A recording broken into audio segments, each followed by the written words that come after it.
Ladies and gentlemen, welcome to another episode of 10 Things You Didn't Know About Black Ops 4, the series where we dive in deep and look at some things that you may not have known were possible within Black Ops 4. In this series, I take viewer-suggested ideas and some things I cook up in my own head and put them to the test to see if they're possible within Black Ops 4. This is actually one of the longest running series on this channel, spanning all the way back until Black Ops 3. So if you enjoy this type of video and want to see more like this one, the best way to show me is by hitting that like button. It shows me that you enjoyed the video and want to see more like it. On top of that, guys, I just wanted to let you guys know before we dive into the 10 things that later today over on Twitch, I will be doing a live stream. We'll be doing a Black Ops 4 live stream where I'm doing an open lobby, which means you guys actually get the opportunity to play some Black Ops 4 with me. So if you've never checked out the live stream or you want to play some Black Ops 4 with me, the best place to start is that first link down in the description below, and hopefully I see you there. In fact, as this video goes up, I will be live streaming right now, so feel free to go check it out, and hopefully I see you over there. So for example, to start things out, we have a viewer requested thing by Snakefeet. He said,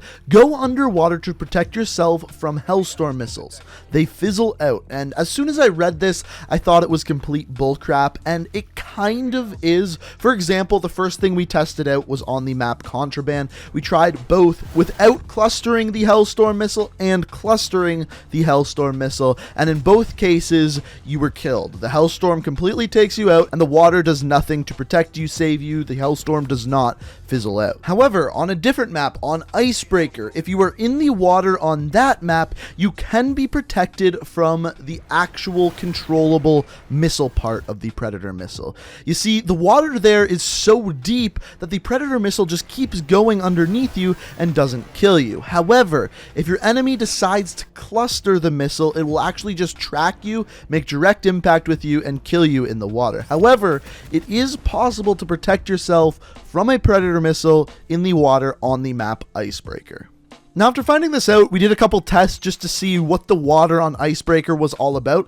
As it turns out, there is a bottom to the water. It is just very deep, so deep that you actually can't swim there. But if you shoot equipment or throw equipment down to the bottom and you have Engineer on, you can see that it does stick to the bottom of the water. You can barely see it because it's so far down, but it's definitely there. Now, speaking of map-specific things, and even more specifically, water map-specific things, Danny G commented on the previous video and said, in Gridlock, you can go into the stream of the water that the fire truck is spraying, and it gives you a little push. Now, this thing gives you a lot more than just a little push. It pretty much pushes you halfway across the map. If there was no wall there, you would just keep going. Now, this is a lot of fun, and I'm actually kind of surprised that I didn't know this one, but I would love to see more things like this on the map, more things that you interact with that make you play a little bit differently. Like if there was a couple of these fire trucks throughout the map spraying water, it would make it so that you could actually use these in the midst of a gunfight to help yourself out. But because there's one of them, it's just kind of novelty and a little bit of an Easter egg. However, while we were talking about the Hellstorm, it gave me an idea, because in the past we have tested ways to counter the Hellstorm, whether it's flying a dart into it to blow it up or trying to use Ajax Riot Shield against it, which by the way doesn't work.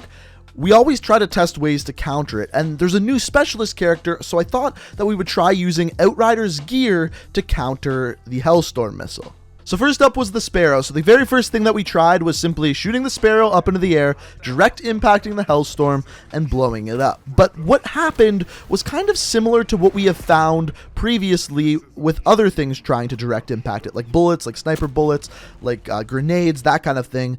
And it just didn't make any contact. I was literally shooting the arrow straight through the Predator missile. You could even hear it on the kill cam, and it wasn't blowing it up. So that was busted. However, as we know, there is more than one way to skin a cat. Hold up. Why is that a saying? Just think about that for a second. There's more than one way to skin a cat. Why were people trying to skin cats so commonly?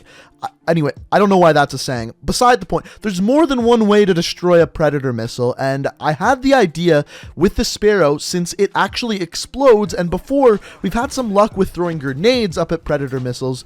Let's try to use the explosion from the Sparrow to blow up the Hellstorm missile. And this actually works. So what we did was shoot the Sparrow at a wall and then fly the Predator missile very close to it. And when I say very close, I mean you pretty much had to be touching the wall, and this actually worked. The explosion from the Sparrow could destroy the Predator missile. However, you cannot direct impact the Predator missile. Now, the other piece of equipment that we could use is the Hawk drone, and essentially this is a drone that you fly up into the air, it has a camera on it, and then basically Outrider has a little bit of wall hack that he can use on the enemies. However, we used it as cover from a Predator missile, and as it turns out, once again, this actually works. Now, you don't get any points for destroying the Predator missile with a Hawk drone, and the person with the Predator missile actually gets points for destroying the Hawk drone. However, you remain alive and you're not dead. Now, the other interesting thing is that if you're the person flying the Predator missile, a red square actually shows up around the Hawk drone, which means the Predator missile can actually lock on to a Hawk drone. Now, speaking of new things being added into the game, one of the new skins for the MOG is called the Enforcer. It's a Mastercraft variant of the MOG 12, and there is actually a little bit of an Easter egg on this weapon. Now, personally, I didn't buy this weapon because it's $10 for a variant, and that's a little too rich for my blood. But if we pause the little cutscene here, when we are looking at the little police badge on the weapon, there are actually a couple of Easter eggs here. So first of all, this is a detective badge for a lieutenant, and the number on the badge is 1154, and of course 115 is the zombies element, and of course you may be questioning that, but if you look at the city that this police badge is for, this is for Morgue City. If you don't know what Morgue City is, that is the city that Shadows of Evil from Black Ops 3 takes place. So a little cool crossover Easter egg between the zombies universe and then multiplayer with this Mastercraft variant here. And I thought that was just a really cool thing to add. The next thing we're going to test out here is sent in by Dane B, and he says, does Skulker make you move faster while using Firebreak's Reactor Core? And an interesting thought, because you're not really crouching when using the Reactive Core, but you kind of are. So the way I tested this out is I started in the exact same spot on the bridge on Contraband here, the first time not using Skulker and seeing how far I could get before I died. The second time I used Skulker, and as I found out, you actually move quite a bit quicker while using Skulker, to the point where it's 100% noticeable that you are moving faster. Now, is this gonna make it so that you get 100 more kills with the Reactor Core? Absolutely not, but it'll make it a little bit easier to chase someone down while using it, or to get behind cover. Now, the next thing after testing that with the Reactor Core is I wanted to see what the Reactor Core could actually counter, and the results were kind of all over the place. As you saw there, the Reactor Core 100% can destroy an RC car. So after that, the next thing that we went and tested was another ground-based score streak, the Mantis, and as it turns out, your Reactor Core does absolutely zero damage to the Mantis. So the next thing after that we tried was Juno, Nomad's dog, and as it turns out, you 100% do damage to Juno. However, Juno doesn't get slowed down by the Reactor Core, so if you're not using Cold-Blooded, you will get killed. However, if you are using Cold-Blooded, you can definitely kill Juno with the Reactive Core. On top of that, we tried an aerial score streak, the Dart Drone, and as it turns out, no matter how close the Dart Drone gets to Firebreak, you still deal absolutely zero damage to it, and it'll just still kill you. But the final one, and the one that may actually help you out in game, is the Seeker Drone. So as Firebreak, you do zero damage to the Seeker Drone. However, if you're playing as Prophet, and you are getting hit by the Reactor Core, if you throw down your Seeker Drone, it'll actually stop Firebreak from using his Reactor Core, which could save your life. Now, while we're talking about Firebreak, let's talk about the Purifier. First of all, this weapon does nearly no damage to score streaks, and I don't recommend wasting your Purifier on score streaks. As you can see, it almost takes 2 entire Purifiers to just simply destroy one Mantis. So, like I said, really don't recommend that.